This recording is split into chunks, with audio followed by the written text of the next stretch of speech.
Hello friends, welcome back to the movie cancer swag review. Plot విషయానికి వస్తే movie మొత్తం స్వాగనిక వంశం గురించి ఉంటది.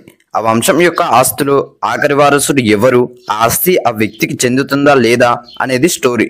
అది మగవాడికి మాత్రమే. ఎస్పెషల్లీ ఆ జెండర్ ఈక్వాలిటీ మెసేజ్ ని ప్రాపర్ గా కన్వే చేశారు. అండ్ జెండర్ ఈక్వాలిటీ గురించే మూవీ మొత్తం రన్ అవుద్ది. మేల్, ఫీమేల్, ట్రాన్స్జెండర్ వీళ్ళందరూ ఈక్వల్ అన్నట్టుగా చూపెట్టారు మూవీలో. యాక్టింగ్ గురించి మాట్లాడితే Sri Vishnu did extraordinary job. నాకు శ్రీ విష్ణుని చూసినప్పుడు కమల్ హాసన్ గుర్తుకొచ్చాడు దశావతారంలో. సో 4 రోల్స్ చూస్తారు మూవీలో. సారీ, 5th రోల్ కూడా ఉంది. అది ఇప్పుడు నేను చెప్తే స్పాయిలర్ అయిపోద్ది.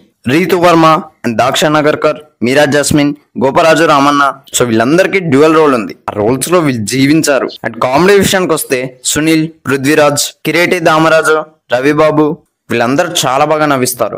ఇంక్లూడింగ్ విష్ణు, వాడివుక్క రాశి, శరణ్య ప్రదీప్ వీళ్ళందరూ కూడా చాలా బాగా న్యాయం చేశారు వాళ్ళ రోల్స్ కి. అండ్ దాంతో పాటు శ్రీ విష్ణు చిన్నప్పటి రోల్ చేసిన అబ్బాయి కూడా చాలా బాగా చేశాడు. అండ్ బీజిఎం ఉంటది మూవీలో, చాలా బాగుంటది.